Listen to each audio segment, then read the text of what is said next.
Presentación del presupuesto, la verdad que tiene aristas por todos lados. La propia presentación, ayer lo hablamos, esa puesta en escena, lo que Milei dijo y lo que después en una reunión el ministro de Economía y el jefe de gabinete francos tuvieron que aclararle a gobernadores. Básicamente, después lo vamos a repasar un poco más en detalle, pero básicamente lo dijeron, lo dijo así nomás el presidente, pero en realidad no son 60.000 millones de dólares. ¿Viste cómo se pone cuando da discurso, Milei? Es vergonzoso, pero más que vergonzoso es muy grave en términos de cómo se utiliza la palabra, cómo se utiliza el argumento político y el argumento económico sobre bases que no se corresponden con la realidad. Esto tiene que ver con las proyecciones, con las exigencias, con los cálculos que argumentan después una decisión. Pero una de las cosas que llamó mucho la atención y preocupación tiene que ver con ustedes vieron, ¿no? El ajuste infinito. Básicamente quiere plantear Milei en el presupuesto que el Congreso Nacional convalide eso efectivamente y que aquellos gastos que son automáticos, queden a resguardo, pero los que son discrecionales o los que no son automáticos se puedan tocar para garantizar el pago de la deuda o eventualmente el equilibrio, pero con la deuda adentro. Entonces, ¿qué preocupación surgió inmediatamente? Si el gobierno tenía idea de eliminar la obligación que por ley tienen algunas áreas de cumplir con metas de financiamiento, que han sido acuerdos comunes de todos los espacios políticos, por eso se transformaron en ley. Por ejemplo, la educación, el 6% de los del presupuesto educativo. Bueno, estamos con Nicolás Labañino, él es doctor en filosofía, es historiador, investigador del CONICET, director de EPC, Economía, Política, Ciencia, del Centro Iberoamericano de Investigación en Ciencia, Tecnología e Innovación. Lo menciono con mucho detalle porque hicieron un trabajo, hicieron una publicación hace algunas horas nada más, respecto de lo que podría pasar si esto se aprobara, si este presupuesto se aprobara con ciencia y tecnología. Nicolás, soy Pablo Caruso, estoy con Luis Paginiger, Gaby Radiche, Néstor Restivo, hacemos que vuelvan las ideas en la 530. ¿Cómo te va? Buenas tardes. Hola, ¿qué tal, Pablo? Hola a todos. A ver, Nicolás, disculpas la extensa presentación, pero quería poner en contexto si efectivamente qué tipo de financiamientos, para qué tipo de políticas públicas están en riesgo si se aprobara el presupuesto. ¿Qué es lo que pasa o qué es lo que ustedes advierten que puede pasar con ciencia y tecnología? La respuesta en realidad es bastante simple, qué tipo de políticas está en riesgo, todas. En lo que a nosotros nos concierne, porque lo seguimos, es muy interesante porque ahí uno va viendo los hilos y cómo se van vinculando unas cosas con otras, porque uno puede decir, tal vez que toquen al sector científico a mí no me afecta tanto, no importa desde dónde uno lo diga, pero va llegando, y es interesante que en el proyecto de ley, que es bastante breve, después están todos los anexos, etcétera. Claro. El proyecto propone suspender, en virtud de la emergencia, una serie de leyes que son estas leyes que vos mencionabas, leyes marco, como la ley de financiamiento educativo, la ley en la cual una parte importante la tienen que cumplir las provincias y una parte, entre el 30 y el 40% lo pone Nación, y Nación viene defeccionando de manera importante.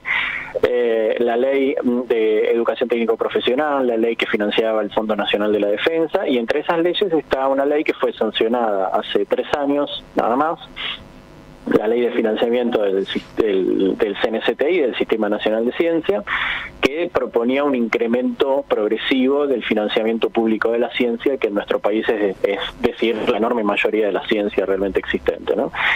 Nosotros en este año, que hubo un presupuesto prorrogado y ampliado, lo que veníamos viendo es una caída importante, superior al 30% real del financiamiento científico, y siempre es interesante ver en un gobierno que envía un presupuesto, más allá del realismo o de la capacidad de sancionar ese proyecto, lo que revela es como su intención, ¿no? ¿Cuál sería su idea si las cosas se le dieran, ¿no? Y lo que presenta es muy interesante y preocupante en la medida que no solo continúa por esta senda, sino que la profundiza con elementos nuevos, ¿no? Y eso se ve no solo desde el financiamiento, sino con esto, el abandono de estas leyes. Que lo importante de estas leyes... Pero te interrumpo ahí un segundito, Nicolás. Cuando vos decís con elementos nuevos, es de qué manera llevar adelante su misión, que era ciencia y tecnología afuera, digamos, más allá de lo que, por ejemplo, no pudo hacer en la ley bases o eventualmente con el decreto. ¿A eso te referís con elementos nuevos? Claro, Claro, porque vos en el sector científico no es la primera vez que tiene momentos críticos y de financiamiento. Lo nuevo es que es un aspecto programático, es decir, no es algo que les pasa porque, bueno... No es algo que ocurre de hecho, claro, está bien. Sino que es una idea conceptual. La ciencia es eso que hace Elon Musk o que tienen que hacer las corporaciones o la inversión privada. Entonces ya, aun cuando tuvieran plata, que la hay, digo, por solamente decir algo, el Tesoro Nacional tiene inmovilizados en el Banco Central 19 billones de pesos. Billones. ¿Sí? Simplemente como para tenerlos líquidos por cualquier cosa. Uh-huh. El presupuesto de este año son 95 billones, es decir, tiene el 20%, más del 20% del presupuesto inmovilizado a tasa cero en el Banco Central para armonizar los pasivos monetarios. Pero más allá de eso, desconoce leyes que son leyes que apuntan a horizontes políticos, es decir, bueno, vamos a financiar la educación, vamos a financiar la ciencia, y eso nada más de 3 años de haber llegado a ese punto, ¿no? Otro elemento interesante... ¿Te puedo hacer otra pregunta ahí, antes que pasemos a lo siguiente? Sí, por favor. Danos una explicación de qué significan esas leyes marco. Esas leyes marco son leyes que se aprobaron en el Congreso que lo que buscan es garantizar un incremento a lo largo de los años en distintas áreas en su presupuesto. ¿A eso te referís? Exacto. La función ciencia es la parte del presupuesto que está destinado a actividades de investigación científica y desarrollo. En la Argentina eso más o menos ha estado entre el 0,2 y el 0,3% del PBI, y lo que esta ley se proponía, partiendo del 2021, era progresivamente, hay un artículo de progresividad que dice, bueno, a poquito vamos a ir escalando hasta llegar en 2032 al 1% del PBI. Uh-huh. Era una meta ambiciosa, digamos, tope el financiamiento estatal de la ciencia en el mundo desarrollado fluctúa ahí, digamos, entre el 0,9 y el 1, el resto lo pone el sector privado. Sí. El problema que tenemos acá es que el sector privado, por distintas características de supervivencia, estrategia, acumulación, adopción de paquetes tecnológicos, un montón de motivos buenos y malos, el sector privado no invierte en ciencia en la Argentina, o muy poquito. Uh-huh. Y entonces en este punto estas leyes lo que marcan no son leyes en un sentido normativo que si no las cumplís vas preso o se arma una causa, son leyes marco en el sentido de que marcan intenciones y horizontes políticos. Sí. Lo mencionó como parte de su contestación Guillermo Franco, bueno, estas leyes no sirven para nada porque no está claro quién paga si no se cumplen, y las leyes marco rara vez tienen esa función. Por ejemplo, las leyes en la Unión Europea de reducción de las emisiones de CO2, si vos no la cumplís entre los distintos países, no es que alguien va preso, pero lo que estás incumpliendo es un arreglo político, es una dirección, indican una dirección, claro. Se llaman leyes target. Bueno, esas leyes target en este caso están siendo todas desconocidas, y mientras íbamos en una dirección que apuntaba a cuadruplicar en términos reales en 10 años la ciencia, la inversión en ciencia, para un sector que es muy bueno y competitivo a nivel internacional, eso hay que, por desconocimiento muchas cosas se pasan por alto, pero al sector científico local lo que le falta es escala y financiamiento, y lo que está haciendo esta orientación presupuestaria es dificultar ambas cosas. Está destruyendo la escala y está destruyendo el financiamiento, está desarticulando instrumentos, instituciones y organismos que tienen una capacidad proactiva de deslabonar con el tramado productivo y con la generación de conocimiento, y por otro lado está, en vez de cuadruplicar el conocimiento, el financiamiento, lo que está haciendo es bajándolo del 0,3% del PBI que estaba en 2023, y lo que está proponiendo es bajarlo al 0,2%, es una caída ya del 33%, claro, para el año que viene. A ver, Nicolás, me pongo en argumento del gobierno. Me cuesta, pero lo hago, solo para dinamizar la conversación. Y digo, bueno, no hay plata. Y la verdad es que hay otras prioridades. Entre otras prioridades, necesitamos garantizar todo lo que tiene que ver con, bueno, con el funcionamiento básico de una economía, y que no nos genere emisión, porque si yo genero emisión se genera inflación, y al generar inflación le estoy arruinando la vida a mucha más gente, y habrá que esperar. Será por un tiempo hasta que mejore la cosa y después arrancamos de vuelta. ¿Qué problema tiene este argumento? Bueno, es un poco, no sé si recuerdan, un episodio de Los Simpson en el que Homero es estudiante universitario y se arma una biblioteca de universitario con 4 ladrillos que encuentra por ahí, y esos 4 ladrillos son los que faltan para hacer el hospital para los niños, ¿no? Entonces el gerente de obra mira a los niños y le dice: lo siento, Timmy, faltan 4 ladrillos, no tendrás tu hospital.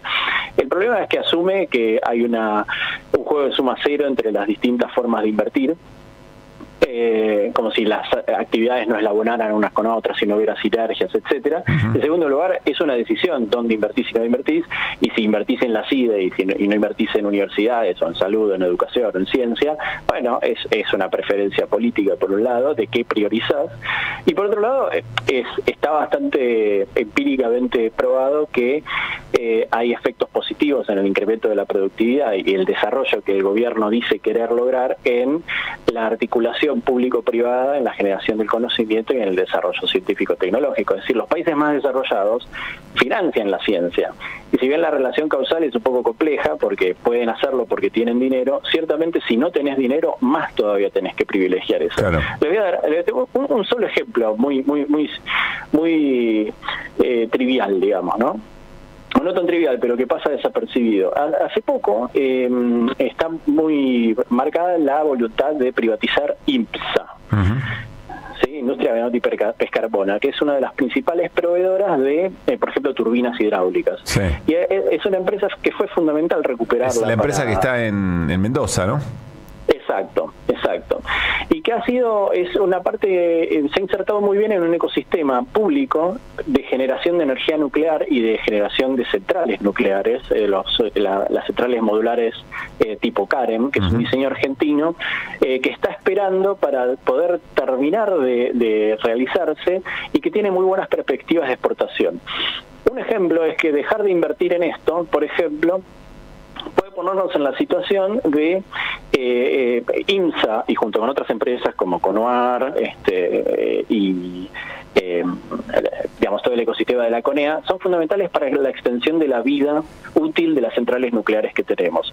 Nosotros estamos esperando tener un verano bastante caluroso, y uno de los problemas es que Embalse y Atucha están necesitando al mismo tiempo la extensión de su vida media y un trabajo de mantenimiento. Justamente una de las empresas fundamentales en ese tipo de tareas es IMSA, y todas las capacidades que se derivan de la articulación con otras empresas del sector, y al mismo tiempo el gobierno no puede dar esa vida media porque necesita que estén trabajando al 110% para la generación de electricidad. Claro. Es decir, la perspectiva que tenemos de tener un verano sin luz, al mismo tiempo está vinculada a una empresa, a una central nuclear, para la cual hacer el mantenimiento puede ser muy distinto si lo que tenemos son proveedores locales o no. Sí, claro. De hecho, entiendo que ya la legislatura mendocina ya autorizó la venta de las acciones estatales que tiene la provincia. Si no me equivoco. La misma empresa, el mismo gobierno que con el gobierno anterior había trabajado para que se estatice efectivamente a IMSA por la quiebra de Pescarmona. Bueno, ese ejemplo es muy interesante, y son esas historias que pasan muy bajo radar en general. Nicolás, sí, porque parece, parece que no le importa y es algo remoto. ¿Quién le importa a IMSA? Pueden hacerlo mejor otros. Sí, pero después aparece la historia en primera plana cuando se corta la luz durante 48 horas, no sé, algo por el estilo. Exacto, con la provisión de vacunas o con lo que sea, ¿no? Te hago una última consulta, Nicolás. Estamos charlando con Nicolás Lavignino, insisto, es investigador del CONICET, director de PC, Economía, Política, Ciencia, del Centro Iberoamericano de Investigación en Ciencia, Tecnología e Innovación, que hicieron una publicación y están denunciando de alguna manera que en la ley de presupuesto está la eliminación de estas leyes marco que le dan garantía de financiación, y que esa financiación va incrementándose a lo largo del tiempo en educación, en ciencia, y que fueron acuerdos políticos dentro del Congreso, no fue la voluntad de un monarca en algún momento. ¿Crees que puede pasar? Quiero saber cómo estás de asombro, porque una enorme cantidad de cosas que están ocurriendo no imaginábamos que iban a ser tan sencillas de tirarlas atrás o de hacerlas retroceder. Te quiero preguntar si estás viendo hablaste de ecosistema, un ecosistema político capaz de avalar este tipo de cuestiones.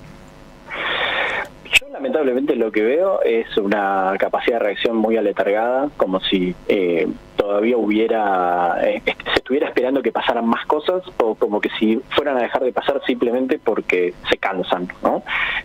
La verdad es que en cuanto a capacidad de compresión del gasto, de la inversión pública, de las capacidades estatales para manejar, administrar y velar por bienes públicos, la capacidad de daño que tiene este gobierno es enorme.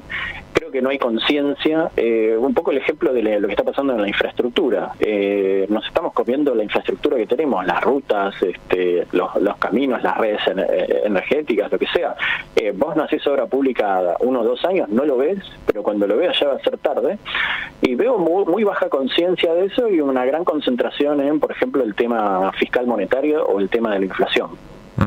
Y creo que es una mirada muy miope en general. Creo que había una serie importante de desequilibrios en el escenario previo, pero más allá de eso, creo que hay muy poca conciencia de lo que va a costar volver de esto. Esto no se va a solucionar así, por solo dar un ejemplo, ¿no? El proyecto de presupuesto tiene encriptado dentro de sí la cantidad de cargos y de puestos que hay para la administración pública, incluyendo los organismos científicos. Para el año que viene estiman una pérdida de 3.500 puestos solo en el sector científico. Claro, esa gente que no se va a quedar esperando a que otro gobierno relance la dimensión estatal de la ciencia y la tecnología. Se van. Cuesta 15 años formar un científico, cuesta $500,000 formar un científico. Nosotros lo que hacemos es ventear eso, como antes venteábamos el gas, bueno, ahora venteamos capital humano, capacidades científico-tecnológicas que simplemente van a financiar a países que entienden mejor el activo estratégico que supone la ciencia y la tecnología, incluso para el tramado productivo. Es decir, somos un país periférico, contestando la pregunta anterior, somos un país empobrecido y periférico financiando a países desarrollados en una apuesta estratégica en la que nadie quiere perder. Nosotros estamos jugando a perder. Entonces, en ese sentido, veo muy poca conciencia en pos de algo que ocupa la atención y la prioridad en este momento y que es de muy corto plazo. Creo que a largo plazo nos vamos a dar cuenta. Nicolás, gracias por este detallado relato de lo que nos está pasando. Un gran abrazo. Abrazo, gracias. Nicolás Labañino, investigador del CONICET 455. Somos Radio AM530. Seguí a la Cámara de Diputados de la Provincia de Buenos Aires a través de